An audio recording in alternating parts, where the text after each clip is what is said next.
Hello मेरे प्यारे भाइयों एवं भाइयों ऐसा नहीं बल्कि पूर्ण विश्वास है कि आप लोग बहुत अच्छे होंगे, ठीक है ना। और आप लोग कंटिन्यू मेरे वीडियो के साथ हैं, ठीक है। ऐसे ही बने रहिए हमारे यूट्यूब चैनल के साथ, ठीक है। बहुत ही अच्छे तरीक़ा से पढ़ाया जाएगा, बिल्कुल एक एक पॉइंट को ध्यान में रखकर, ठीक है ना। ये हर बोर्ड के लिए इम्पोर्टेंट है, ठीक है। चाहे वो बिहार बोर्ड हो, चाहे एमपी बोर्ड हो, चाहे यूपी बोर्ड हो, हर बोर्ड के लिए इम्पोर्टेंट है। सो आप लोग हमारे साथ बने रहिए लगातार कंटिन्यू, ठीक है ना। हर वो चीज़ें, हर वो बातें बताई जाएगी जो आपकी बोर्ड और अदर एग्जाम में पूछा जाता है। तो अगर हम अपने टॉपिक पे बात करते हैं, टॉपिक पे रिटर्न होते हैं भाई, तो टॉपिक को स्टार्ट करने से पहले एक छोटा सा पहली वाली बात को देख लीजिए। जो हम कल बात पढ़ाए थे भाई, वो बात कल था मोनोकार्पिक। क्या भाई? मोनोकार्पिक, मोनोकार्पिक, ठीक है ना। हम बताए थे कि मोनोकार्पिक होता है, एक प्लांट होता है, ठीक है ना। उसके बाद मोनोकार्पिक के आधार पर पौधों को 3 वर्गों में बांटा गया है, ठीक है। जिसमें हम लोग बताए थे कि एक वार्षिक क्या होता है, द्विवार्षिक क्या होता है, बहुवार्षिक क्या होता है, ठीक है। ये सब हम लोग बात कर लिए हैं, ठीक है। जो भाई मेरे नए हैं चैनल पे, ठीक है ना, वो अगर ये बात को नहीं पढ़े तो डिस्क्रिप्शन में उसका लिंक है, आप उस पर क्लिक कीजिए और वो वीडियो को देख लीजिए, ठीक है। इस बात को आगे बढ़ाते हुए मेरे बड़े भाई थोड़ा सा आगे बढ़िएगा तो एक बात याद रखना क्या है, वो बात है भाई, वो बात यह है कि एक नीला कुरेंजी एक बांस का पौधा होता है। नीला कुरेंजी नामक एक बांस का पौधा होता है जो 12 वर्ष में, गौर से सुनिएगा, ठीक है ना, क्योंकि बहुत प्यार से प्यारे प्यारे शब्दों को बताया जा रहा है। सो मेरे भाई बुजुर्ग ध्यान दो। नीला कुरेंजी नामक बांस का पौधा 12 वर्ष में, के वर्ष में भाई हम बोल रहे हैं, आप भी बैक टू बैक बोलिए। नीला कुरेंजी नामक बांस का पौधा 12 वर्ष में सिर्फ एक बार पुष्प धारण करता है। ये मेरी वादा है, मेरी आशा है, मेरी यकीन है कि आप बहुत अच्छी तरह से इसको ले रहे हो अपने दिल और दिमाग में, ठीक है। नीला कुरेंजी नामक बांस का पौधा 12 वर्ष में सिर्फ एक बार पुष्प को धारण करता है। बहुत ही वीवीआई पॉइंट है, ठीक है। इस पे आप लोग गौर कीजिएगा, ठीक है। चलिए इस बात को यहाँ पे समाप्त करते हुए आपका मोनोकार्पिक से जितना क्वेश्चन बनने वाला था वो मेरे ख्याल से यहाँ पे समाप्त हुआ, ठीक है ना। अब आगे की अगर बात करते हैं हम लोग, तो चलिए अब हम लोग बात एक बार बताए थे भाई कि जनन 2 प्रकार के, एक लैंगिक जनन और दूसरा अलैंगिक जनन। तो हम लोग अभी स्टार्ट करते हैं अलैंगिक जनन, ठीक है। अलैंगिक जनन के बारे में अगर डीपली में, थोड़ा सा डीप में चलिएगा तो बहुत कुछ जानना है और वो हर बात आपके लिए इंपॉर्टेंट है और हर बात वो जानना चाहिए आपको, ठीक है। अलैंगिक जनन पे हम ना बात करते हुए इस बात को आगे बढ़ाते हुए बात करेंगे, क्योंकि अलैंगिक जनन हम लोग पहले बता चुके हैं कि अलैंगिक जनन क्या होता है, ठीक है ना। अलैंगिक जनन इतना हम बता चुके हैं कि द्विलिंगी वर्ग के जीवों में होता है, द्विलिंगी वर्गों के जीवों में होता है। ये बात मैं पहले बता चुका हूँ, जाके आप लोग देख सकते हैं, ठीक है। अगर अलैंगिक जनन के प्रकार की बात कीजिएगा तो अलैंगिक जनन के अंतर्गत कई गो टाइप्स है, ठीक है ना। और वो हर टाइप्स जरूरी है एग्जाम के व्यू से, ठीक है ना, नॉलेज के व्यू से। पहला हम लोग बात करेंगे, तो पहला हम लोग बात करेंगे तो वो होता है विखंडन विधि। कौन विधि भाई? विखंडन विधि। गौर से सुनिएगा, आपको हर एक बात समझ में आएगी। अलैंगिक जनन का पहला अगर टाइप्स हम लोग बात करेंगे तो वो होता है विखंडन विधि, और सेकेंड हम लोग बात करेंगे तो वो होता है मेरे बड़े भाई बीजाणु जनन। कौन जनन जी? बीजाणु जनन, ठीक है ना। और थर्ड हम लोग बात करेंगे तो वो होता है आपका मुकुलन होता है, ठीक है। और चौथा आप लोग हम बात कीजिएगा तो ओकरा बोलते हैं पुनरुद्भवन। देखिए भाई 4 गो पॉइंट है, आप लोग चारों याद कीजिए, गौर से सुनिएगा, समझना है लेकिन उसको बाद में, पहले याद कीजिए, ठीक है ना। विखंडन, दूसरा बीजाणु जनन, तीसरा मुकुलन, चौथा पुनरुद्भवन। याद हो रहा है, ठीक है ना, ध्यान दीजिएगा। पहला विखंडन विधि, दूसरा बीजाणु जनन विधि, तीसरा मुकुलन विधि, चौथा पुनरुद्भवन विधि। ध्यान दो गजोधर, ध्यान दो, काहे कि ध्यान देवे के अलावा कोनो दूसरा ऑप्शन न बा, ठीक है ना। तो ध्यान दीजिए आप लोग। अब हम लोग बारी बारी से बात करते हैं। ई का होता है, गौर से सुनना है, ठीक है ना। 2-4 बार बोलेंगे, 5वां बार आपसे सुनेंगे, नहीं सुनाइएगा तो मार के भाग जाएंगे, ठीक है ना। तो एकदम गौर से सुनना है, ठीक है। चलिए पहला बार विखंडन। विखंडन अगर गौर से देखिएगा तो एक नामे से स्पष्ट विखंडन मतलब टूट जाना, विखंडन मतलब टूट जाना, विखंडन मतलब टूट जाना। कहने का मतलब हुआ कि विखंडन में कोई भी जीव एक होगा और वो टूट के दो या दो से अधिक जीव का निर्माण करेगा, तो उसको क्या बोलेंगे?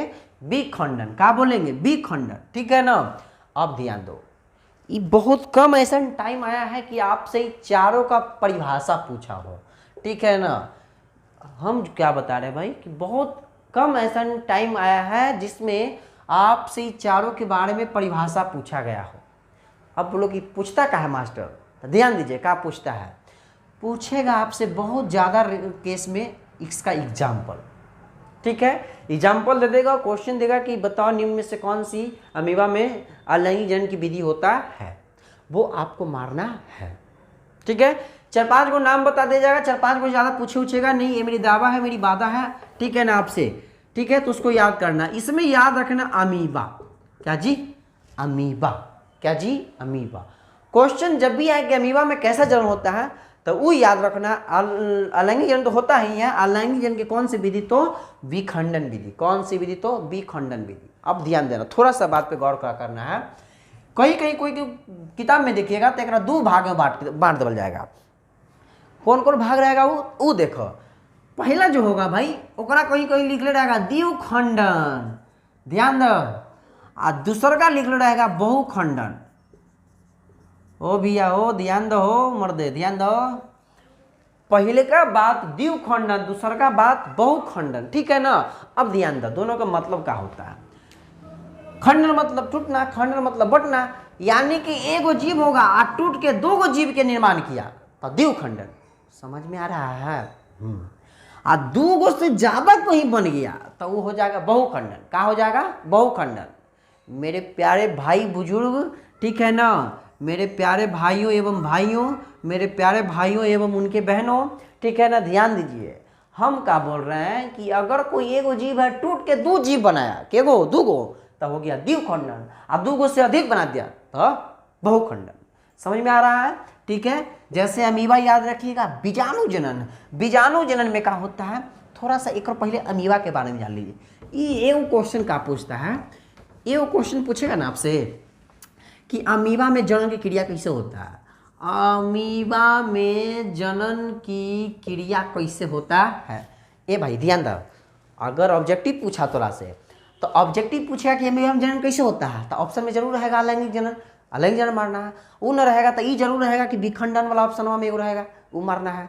अब एक 2-4 नंबर में क्वेश्चन पूछ देगा तो वो कैसे बनाना है, ध्यान दीजिए। ध्यान दो, हम बताए कि कोई विखंडन में क्या होता है कि कोई भी एगो जीव होगा वो टूटेगा और टूट के फिर नया जीव बना देगा, हो जाएगा विखंडन। ध्यान दे। चलिए अमीबा हम लोग बना दिए, मान ले जाए कि अमीबा हो गया। ये तो पता होगा कि अमीबा निश्चित आकृति का कोई एक कोशिकीय जीव है, छोटा तो कैसे बोगैया पार देगा, वो हो जाएगा अमीबा। ठीक है ना। अब ध्यान दो, बीच में हमें वो केंद्रक बना दिए। जनन की स्थिति में क्या करेगा, छोटा पहले अपन साइज बढ़ावेगा, कुछ बढ़ावेगा, साइज बढ़ावेगा, तब बाहर बढ़ेगा तो कॉमन सी बात है भीतर बढ़ेगा। समझ में आ रहा है ना। तू पहले इतनी होता, तू बढ़ रहा था, तू खाली ऊपर से ना बढ़ रहा है, अंदरों तो बढ़ रहा है ना हो। हाँ तो ये भी होगा, ये ऊपर से बढ़ रहा था अंदरों बढ़ रहा है। अब ध्यान दो, ये जैसे जैसे छोटा एकदम जनन के नजदीक, ठीक है ना, अपन टाइम के नजदीक पहुंचेगा, उससे छोटा बीच में से सिकुड़ते जाएगा, सिकुड़ते जाएगा। ठीक है ना, सिकुड़ते जाएगा। और सिकुड़ते एक टाइम ऐसा आएगा कि बीचवा से दोनों सट जाएगा, बीचवा से ये दोनों सटी या बीचवा से ये दोनों सटी। ठीक है। और ओकर बाद तोड़ के एगो एहने बनाएगा, एगो हेन्ने बनाएगा, तो दूगो बन गया कि ना बन गया। समझ में आ रहा है हम क्या बोल रहे हैं? ध्यान दो गजोधर, ध्यान दो। हम बोल रहे हैं बुआ कि अमीबा हो गया, अमीबा के बीच में एगो केंद्रक हो गया। ये क्या करेगा कि बीचवा से चिपकाना शुरू कर देगा, और चिपकते एक टाइम ऐसा आएगा कि चिपक के दो भाग में बढ़ जाएगी, और दो भाग में बटेगा तो दो गो जीव के निर्माण होगा, दो गो अमीबा बन जाएगा। तो दो गो अमीबा बन जाएगा। अगर पहले हम बताया कि अमीबा में विखंडन की क्रिया होता है, तो दो गो अमीबा बन गया ना हो। और जब एक जीव से नया जीव बनता है तो यही तो जनन की क्रिया होता है, जनन कहते करे। समझ में आ रहा है बात को? कोई दिक्कत नहीं ना। तो ये क्वेश्चन बड़ा VVI है, ठीक है ना। क्वेश्चन पूछेगा कि अमीबा में जनन कैसे होता है, तो इसको ध्यान रखना है, ठीक है ना। ये तो हम बता दिया, लिखना कैसे है, तो ये तो ऐसे लिख नहीं सकता बुगैया पढ़ के, लिखना तो किताबी भाषा में लिखना है, ठीक है ना। शुद्ध हिंदी में लिखे पड़ेगा, काहे कि ओकरा अलावा तो कोई दूसरा ऑप्शन है नहीं। तो देखो ध्यान दो लिखना कैसे है, तो ये फिगर समझ गया तो अपने से आप लिखा जाएगा। ध्यान दो, अमीबा में तो जानता है कि अमीबा में अलैंगिक जनन की क्रिया होता है, वो भी अलैंगिक जनन के कौन से क्रिया, तो विखंडन की क्रिया। तो लिखना तो रहा कि अमीबा में विखंडन द्वारा जनन की क्रिया होता है। जब अमीबा प्रजनन के टाइम में होता है, रिप्रोडक्शन के टाइम में होता है, तो वो पहले अपने शरीर को विस्तृत रूप में लाता है, उसके बाद धीरे धीरे वो अपने शरीर को बीच वाले भाग को चिपकाना शुरू कर देता है, ठीक है ना। और वो एक समय ऐसा आता है कि वो अपने पूरे पार्ट्स को, ठीक है ना, चिपका कर बीच से अलग कर लेता है, जिससे 2 अमीबा का निर्माण होता है। या तो इस प्रकार अमीबा में जन्म होता है। अगर सुन लिया तो ठीक है, अन्ना सुन लिया तो फिर पीडीएफ में है, जाके पीडीएफ ज्वाइन किए, लिंक जो क्या बोलता है उसको, ग्रुप ज्वाइन कीजिए, टेलीग्राम ग्रुप, लिंक है डिस्क्रिप्शन में, आप उसको दबाइए, जाइए वहाँ पे लिखल मिलेगा आपको, ठीक है ना। मने कि तोरा कोई मेहनत करे की जरूरत नहीं पड़ेगा भाई, हमें जब वही बतिया बता रहे हैं जो वहाँ बतिया नोट्सवा में लिखल है, बस ये बता रहे हैं कि खाली तू समझ आओ, ठीक है ना। लिखल तक किताबों में रहता है, लेकिन समझना सबसे बड़ा बात होता है, कॉन्फिडेंस लाना सबसे बड़ा बात होता है। चलो ध्यान दो, पढ़ना है मन से, और नहीं तो फिर कजरा खातिर झगड़ा करवा बाजार में, कोई उपाय नहीं है। रामदेवआ ध्यान दो, न तो सारा तोहर वीडियो दिखावल जाए पापा से कि देखिए नेहाली के अंदर का करता है, पढ़ता उड़ता नहीं है, खाली पबजी के फेरा में रह ये। ध्यान दीजिए, एगो तो हो गया विखंडन हो गया। अब ध्यान दो, बीजाणु जनन में क्या होता है। बीजाणु जनन में होता है मेरे भाई कि कोई भी जीव, ठीक है ना, अंकुरन के नाम सुना, अंकुरन मतलब कन्नी फूची कहीं से मार के नया जीव बना देगा। समझ में आ रहा है बात को। तो एकरा बीजाणु जनन में क्या होगा, या तो बीजाणु का निर्माण कर, दूसरा भाषा में अंकुरन निर्माण करके नया जीव का निर्माण करता है, ये आपका बीजाणु जनन हो जाता है। अगर इसका एग्जाम्पल की बात कीजिएगा तो इसका एग्जाम्पल होता है पेनिसिलियम। कौन होता है, पेनिसिलियम।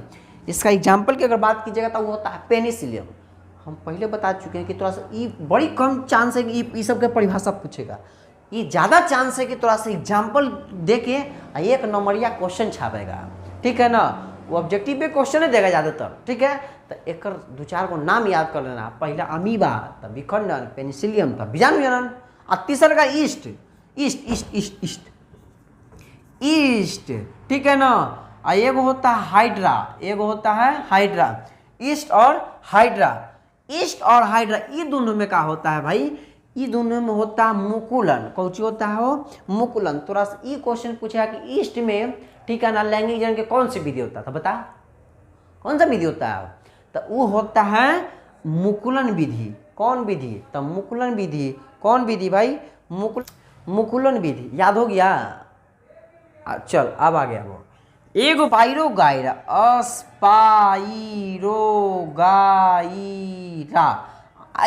या स्पंज याद रखना, ध्यान दो, स्पाइरोगाइरा या स्पंज, ये दोनों में अगर पूछेगा तो ये दोनों में होता है पुनर्उद्भवन। एकरा में क्या होता है, तो ध्यान दो, एकरा में क्या होता है कि मान लीजिए कोई जीव के एगो हिस्सा कट गया, ध्यान दीजिए, कोई एगो जीव के हिस्सा कट गया, जे हिस्सा कटेगा ना, ये छोटा ओकरे से एगो नया जीव बना देता है। ध्यान दो कहाँ हम बोल रहे हैं, ठीक है ना रामदेवआ, ध्यान दे तुरे, न तो कोई पाई नहीं है।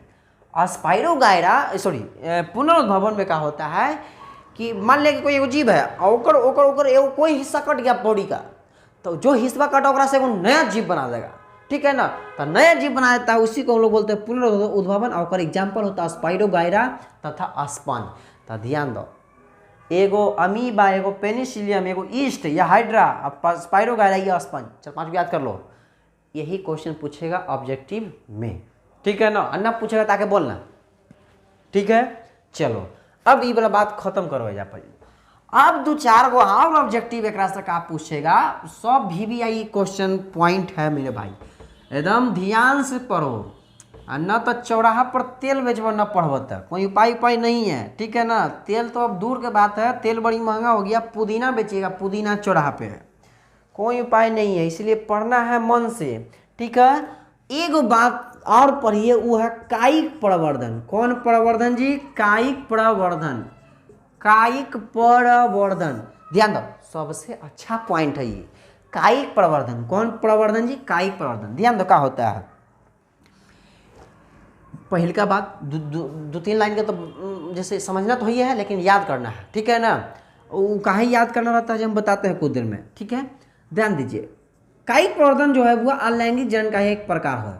कौन सी है? अलैंगिक जनन का ही एक प्रकार है। एक लाइन याद हो गया? ध्यान दो, एक लाइन याद हो जाना चाहिए पहले। ध्यान दो, हम बोल रहे हैं कायिक प्रवर्धन जो है वो अलैंगिक जनन का एक प्रकार है। कुछ है अलैंगिक जनन का एक प्रकार है। एकरा में क्या होता है कि मान लीजिए कोई भी पेड़ पौधा देखिएगा, जैसे हम लोग देहात में देखते हो सहजन देखते, सहजन डाल तोड़े और कहीं ले आकर रोप दिए, और वो देखिएगा वो डंडवा से छुट्टा है, वो नया पेड़ बन जाता है कि नहीं बन जाता है? तो कभी गौर किया है कैसे बनता है? तो वही जो नया पेड़ पौधा बन गया ओकरे बोलते हैं कायिक प्रवर्धन। क्या बोलते हैं वो? कायिक प्रवर्धन। समझ में आ रहा है? ऐसा नहीं कि सिर्फ सहजन हुआ, कोई भी पेड़ पौधा अगर होगा डांड पत्ता, ठीक है ना, तना, वो कच्ची बोलता है कि जड़िया जैसा काट कर रोप दीजिएगा, नया पौधा बन जाएगा। तो वो होता है केकर कारण? तो वो होता है कायिक प्रवर्धन के कारण। मेरे ख्याल से समझ में आ गया होगा। बोलना कैसे है? तो बोलना ऐसे है कि कायिक प्रवर्धन अलैंगिक जनन का एक प्रकार है जिसमें पेड़ पौधा का कोई भी भाग, ठीक है ना, जैसे जड़, तना, पत्ती इत्यादि विभाजित होकर उस भाग से नया पौधा विकसित किया जाता है, वो आपका हो जाता है कायिक प्रवर्धन। क्या कहलाता है जी? कायिक प्रवर्धन। क्या कहलाता है जी? कायिक प्रवर्धन कहलाता है। प्रॉब्लम, कोई दुख, कोई दर्द, कोई मुसीबत नहीं ना? चलिए ये बात को ख़त्म कीजिए। समझ में आ गया तो बोलिएगा हाँ, नहीं आया तभी बोलना है हाँ। चलिए आगे आओ, ध्यान दो, दो चार को बात को याद रखना। पहली का बात, ऑब्जेक्टिव क्वेश्चन बड़ा VVI पूछता है, वो का क्वेश्चन पूछेगा तोहरा से। क्वेश्चन पूछेगा कि अलैंगिक जनन के द्वारा प्राप्त संतति को क्या कहते हैं? यानी कि अलैंगिक जनन के द्वारा जो बच्चा होता है, संतान उत्पन्न होता है, ओकरा और कौन कौन नाम दिया जाता है? तो वो बात याद रखिएगा। जो अलैंगिक जनन से प्राप्त संतति होता है बुआ, ओकरा एक पुंजक या क्लोन कहा जाता है। एक पुंजक या क्लोन कहा जाता है। ध्यान दो, ये दोनों नंबर इसलिए बता दिए ना ताकि कोई एग्जाम हॉल में दोनों ना रहेगा, कोई एक ही को रहेगा। और तोरा मान ले कि हम ही बता दिए एक पुंजक, ऑप्शन में आ गया क्लोन, तब तो मास्टर के गड़िया का बैठ के हो, ठीक है ना। मास्टर बतेबे नहीं किया, इसलिए बता दो जा है। ओकरा बोला एक पुंजक या क्लोन, दोनों में से कोई ऑप्शन रहेगा, मरना दम कलम चुआ के, कोई दिखते नहीं है। तो याद कीजिए अलैंगिक जनन से प्राप्त संतति को एक पुंजक या क्लोन कहते हैं। कोई दिक्कत? आगे आओ। दूसर का बात का याद रखना है भाई कि अलैंगिक जनन से जो संतति प्राप्त होता है, जो बच्चा होता है, वो आपस में समान होता है, ठीक है ना। और आपस में समान होने के साथ साथ आनुवांशिक रूप से भी समान होता है, ठीक है ना। ये बात याद रखिएगा कि अलैंगिक जनन से पहला बात तो अलैंगिक जनन से प्राप्त संतति को एक पुंजक या क्लोन कहते हैं। और दूसरा का बात ये याद रखना है कि अलैंगिक जनन से जो संतति होता है वो आपस में समान होने के साथ साथ आनुवांशिक रूप से भी समान होता है। एक बात और ऑब्जेक्टिव पूछेगा, एक और को जी बतिया पूछेगा बुआ कि यदि किसी संतति की उत्पत्ति एकल जनक द्वारा होता है, बात को समझिए कैसा लाइन हम बोल रहे हैं, ठीक है ना। गौर से पहले सुनो, हम बोल रहे हैं भैया कि अगर कोई संतान है ओकर उत्पत्ति एकल जनक मतलब एके गो जनक से हुआ है। एके गो जनक कहने का मतलब ओकरे मैया वाला भी लक्षण रहेगा, बाबू वाला भी लक्षण रहेगा, तो ओकरा का कहेंगे या जन्म के कौन सी विधि कहलाएगा? तो वो कहलाएगा अलैंगिक जनन। काहे कि हम पहले बता चुके हैं कि अलैंगिक जनन में वैसा जीव भाग लेता है जेकरा में नर भाग एके गो में, मादा भाग भी दोनों एके गो में रहेगा। तो ध्यान दो, एकल जनक से उत्पत्ति हो रहा है मतलब अलैंगिक जनन। तो ये 3-4 गो बात ऐसा है ना जो आपको याद करना है किसी भी हालत में। समझ में आ रहा है, ठीक है ना। एकदम याद करना है भाई, नहीं याद किया ना तो कभी उठा के हम पूछ देंगे, नहीं बताया तो सोच ले मार के भाग जाएंगे चुट्टा, ठीक है ना। बाद में खोदते रहना दिया बार के हमको, ठीक है। अब पढ़ना तो ही है, ना पढ़िएगा तो फिर चौराहा पर बैठ के पुदीना ले लो पुदीना करबो, कोई उपाय है? चलो एक और पॉइंट, अगर अगला पॉइंट की हम लोग बात करते हैं तो वो है जलकुंभी। का हो? जलकुंभी। ध्यान दो शर्मिली, ध्यान दीजिए, शर्माए में रह जाइएगा तब पढ़िएगा नहीं। चलिए जलकुंभी से क्वेश्चन पूछता है भाई। जलकुंभी से क्वेश्चन क्या पूछेगा पहले का बात एक 2-3 गो ऑब्जेक्टिव बनाता है, ठीक है ना। अब पहले बात जान लो, 2-4 गो लाइन एक हम बता रहे हैं, ठीक है ना। और 2-4 गो लाइन में इशारा बतिया क्लियर हो जाएगा। पहले का लाइन, एक बात तो जल कुंभी स्थल पर होता है कि जल में होता है, कॉमन सी बात है, जल में होता है, तो ये जलीय पौधा हो जाएगा। कैसन पौधा हो जाएगा? जलीय पौधा। समझ में आ रहा है बात को? तो बोलिएगा हाँ, ठीक है ना। जल कुंभी जलीय पौधा होता है। अब ध्यान दो, एकरा में जो कायिक प्रवर्धन होता है वो भू-स्तरिका विधि द्वारा, भू-स्तरिका विधि द्वारा, ठीक है ना, भू-स्तरिका विधि द्वारा। अब भू-स्तरिका का होता है 11th तो लोग पढ़ के आया होगा, ठीक है ना। और नहीं पढ़ा तो फिर 11th हम पढ़ाएंगे, टेंशन नहीं लेना है। एक बात थोड़ा समझ में आएगा हो, ठीक है ना। सुतेगा तो रात में सपना में हम ही यादें आएंगे, वो रात के तौर नींद खराब कर देंगे हम। ध्यान दो, जलीय पौधा एकरा में कायिक जन्म कैसे? तक भू-स्तरिका विधि द्वारा। तीसरा बात का याद रखना, ये छोटा सबसे VVI पॉइंट है, ठीक है ना। एकरा बंगाल के आतंक कहा जाता है, बंगाल के आतंक, बंगाल के आतंक भी कहा जाता है। 3 गो बात याद कर लिया, इस 1 नंबर तक पक्का। आई कोई बहुत का बड़का चीज ना है कि तुरा याद ना होगा। पहल का जलकुंभी जलीय पौधा होता है, इसमें कायिक प्रवर्धन भू-स्तरिका विधि द्वारा होता है। ऐसे बंगाल के आतंक के नाम से भी जाना जाता है, ठीक है ना, क्योंकि बंगाल में ही सबसे ज़्यादा दुख दर्द देता है। कोई दिक्कत, कोई प्रॉब्लम? चलिए, मेरे ख्याल से आपको हर वो बात समझ में आ रही होगी जो आप नहीं समझना चाह रहे थे, ठीक है। एक बात और याद रखिएगा, जितना भी उच्च श्रेणी का पादप हो या जंतु हो, उस सब में लैंगिक जनन की ही विधि होता है, क्योंकि उसका सब में क्या होता है भाई, उसमें नर भाग अलग होता है, मादा भाग अलग होता है, क्योंकि उसका क्या बोलता है, रिप्रोडक्टिव सिस्टम डेवलप होता है। ये ठीक है। एक बात मैं जरूर बोलना चाहूँगा कि आप लोग यार कमेंट बहुत कम करते हो, ठीक है ना। उसको यार कमेंट में जो कमी दिख रहा है वो कमी को पूरा कीजिए। अच्छा लगता है तो अच्छा लिखो, ताकि यार अंदर से कुछ फील जागे हो अच्छा वाला। तो लोग कुछ करबे नहीं करते हो, ठीक है ना।